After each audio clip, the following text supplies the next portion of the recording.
4 half সেঞ্চুরিতে ড্রয়ের পথে Rawalpindi test, সমান তালে লড়ছে বাংলাদেশ। সাদমানের সেঞ্চুরি আক্ষেপ।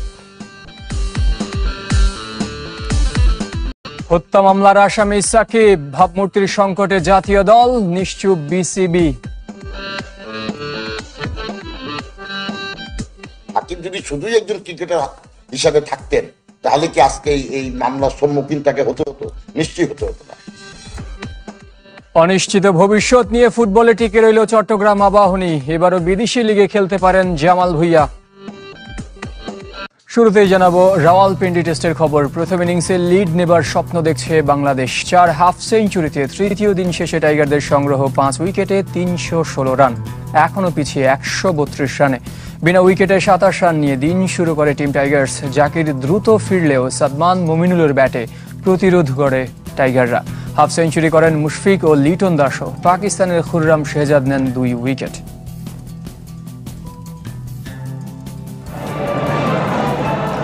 হাফ সেঞ্চুরির একটা দিন। বাংলাদেশের 4 ব্যাটার এদিন পেলেন 50-র দেখা। দিন শেষে আক্ষেপ সাদমানের নার্ভাস 90 শিকার হওয়া। তবে পাকিস্তানি বোলারদের সামনে বুক চিতিয়ে লড়াই করা টাইগাররা প্রথম ইনিংসে লিড নেবারও স্বপ্ন দেখছে। যদিও এদিন বেশিক্ষণ অবিচ্ছিন্ন থাকতে পারেননি 2 ওপেনার। নাসিম শাহর বলে অহেতুক শট খেলতে গিয়ে রিজওয়ানের দুর্দান্ত ক্যাচে মাঠ ছাড়েন জাকির হাসান। অধিনায়ক নাজমুল হোসেনও টিকে থাকতে পারেননি। 42 বলে 16 রানের সংগ্রাম শেষ হয় খুররাম শেহজাদের বলে বোল্ড হয়ে। এরপর প্রতিরোধ গড়ে তোলেন মুমিনুল সাদমান। 2015 সালের পর বাংলাদেশি ওপেনার হিসেবে পাকিস্তানের বিপক্ষে হাফ সেঞ্চুরি করেন সাদমান ইসলাম। তবে সেঞ্চুরিতে রূপ দিতে পারেননি। ম্যাজিক ফিগার থেকে মাত্র 7 রান দূরে কাটা পড়েন টাইগার ওপেনার। মুমিনুল হকও পান 19তম 50-র দেখা। তবে ইনিংসটা লম্বা করতে পারেননি মুমিনুল। খুররামের ইনসুইং ডেলিভারিতে বোকা বনে যান অভিজ্ঞ ব্যাটার। চোখের সমস্যা, অফ ফর্ম কিংবা হত্যা মামলায় নাম থাকার দুশ্চিন্তা, কারণ যাই হোক ব্যাট হাতে আরো একবার ব্যর্থ সাকিব আল হাসান। রাওয়ালপিন্ডির ব্যাটিং স্বর্গেও রান খরায় ভুগছেন।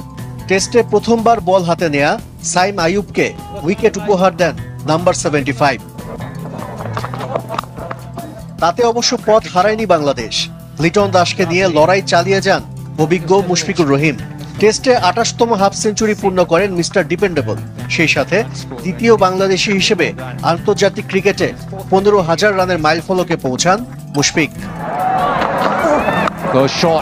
89তম ওভার করতে আসা নাসিম শাহর উপর চড়াও হন লিটন। 4 ছক্কায় 18 রান তোলেন এলকেডি। তিনিও পান 50-র দেখা। সাথে টাইগার ক্যাম্পে স্বস্তি, অবিচ্ছিন্ন থেকে দিন পার করেছে লিটন মুশফিক। আশরিক রুদ্র, চ্যানেল 24।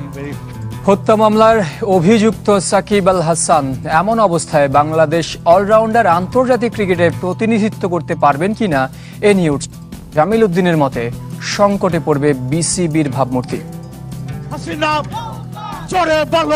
সংসদ সদস্য হিসেবে দেশ ছেড়েছিলেন সাকিব আল হাসান।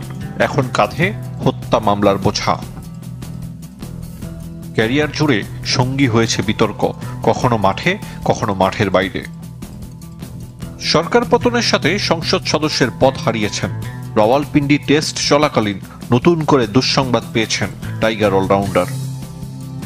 বৈষম্য বিরোধী ছাত্র আন্দোলনে পোশাক শ্রমিক রুবেল হত্যার ঘটনায় শেখ হাসিনা, শেখ রেহানা ও সাকিব সহ 156 জনের নামে আদাবর থানায় মামলা হয়েছে। তালিকায় 28 নম্বর আসামি জাতীয় দলের সাবেক অধিনায়ক। অথচ চাইলেই জটিলতা থেকে দূরে থাকতে পারতেন। খেলোয়াড় থাকা অবস্থায় রাজনীতিতে জড়াবেন, তখন রাজনীতির কিছু কিন্তু ব্যাপার স্যাপার থাকে। এসব মামলা হামলা এসব কিন্তু রাজনীতির অংশ, এটা কিন্তু খেলাধুলার অংশ না। আপনি সাকিব যদি শুধুই একজন ক্রিকেটার হিসাবে থাকতেন তাহলে কি আজকে এই মামলার সম্মুখীন তাকে হতে হতো? নিশ্চয়ই হতে হতো না। এমন অবস্থায় সিরিজের দ্বিতীয় টেস্টের একাদশে থাকবেন কিনা প্রশ্ন সমর্থকদের মনে। বিসিবির পক্ষ থেকেও দেয়া হয়নি বিবৃতি। সাবেক পরিচালকের মতে সাকিবকে দলে রাখা ভাবমূর্তির সংকট। মামলা দায়ের হয়েছে, এটা শুনানি হবে, বিচার হবে, অনেক কিছু হবে। তো সেই সময় পর্যন্ত আমি তো মনে করি যে তার খেলতে বাধা থাকার কথা না। যদিও ইমেজের একটা ব্যাপার আছে, যেহেতু হত্যা মামলা একটা ইমেজের ব্যাপার আছে। সে ইমেজের কারণে বিসিবি তাকে কনসিডার করবে কিনা এটাও একটা প্রশ্ন। কাঠগড়ায় বিসিবির পুরনো কমিটি, সাবেক পরিচালকের দাবি সাকিবকে সঠিকভাবে পরিচালনা করতে পারেনি ক্রিকেট বোর্ড। আমি মনে করি বোর্ড সাকিবকে সঠিকভাবে হ্যান্ডেল করতে পারে নাই। সাকিবের যে একটা ইমেজ, সেই ইমেজের কাছে বিসিবি আসলে মাথা নত করেছে। সেই আরিফুল ইসলাম,